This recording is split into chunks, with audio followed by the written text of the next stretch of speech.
நேற்று மார்க்கெட் வந்து டவுனில் ஆரம்பிச்சு அதுக்கப்புறமா அப் சைடு மூவ் ஆயிடுச்சு. இதுக்கு காரணம் என்ன அப்படிங்கிறத நேற்று ஈவினிங் நிறைய யூடியூப் சேனலில் நிறைய பேர் நிறைய விஷயங்களை சொல்லியிருப்பாங்க. அது எதுவுமே உண்மை இல்லை. மார்க்கெட் வந்து ட்ரேடர்ஸுடைய மைண்ட் செட்டை பேஸ் பண்ணி தான் மூவ் ஆகும். ஆஃப்டர்நூனுக்கு மேலே ட்ரேடர்ஸுடைய மைண்ட் செட் நல்லா இருந்தது அல்லது பாசிட்டிவாக இருந்தது அப்படின்னே வச்சுக்கலாம். ஸோ அதனால் அப்சைட் மூவ்மெண்ட் நடந்தது. இன்றைக்கும் அதே மாதிரி அப்சைட் மூவ்மெண்ட் நடக்குமா அப்படின்னா டெஃபினட்டாக எதிர்பார்க்கலாம். ஏன்னா ஐடி ரேலி தொடர்ந்து இருக்குது. அதை தாண்டி மற்ற ஸ்டாக்ஸ் எல்லாமே ஓரளவுக்கு பெர்ஃபார்மன்ஸ் நல்லாவே இருக்குது. அப்படிங்கிறதுனால ஏசியன் மார்க்கெட்டும் ஹைக்கில் இருக்கிறதுனால நல்லாவே இன்னைக்கு பெர்ஃபார்மன்ஸ் இருக்கும் அப்படின்னு எதிர்பார்க்கலாம்.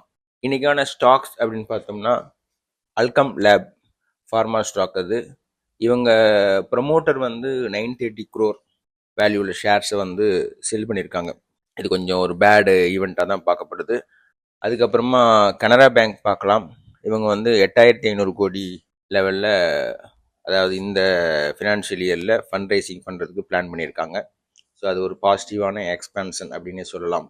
இந்த விஷயங்களை வச்சுக்கிட்டு இன்றைக்கான மார்க்கெட்டில் இன்ட்ராடேக்கான ஆப்பர்ச்சுனிட்டி உங்களுக்கு கிடைச்சதுன்னா அதில் ப்ராஃபிட் பண்ண வாழ்த்துக்கள். All the best.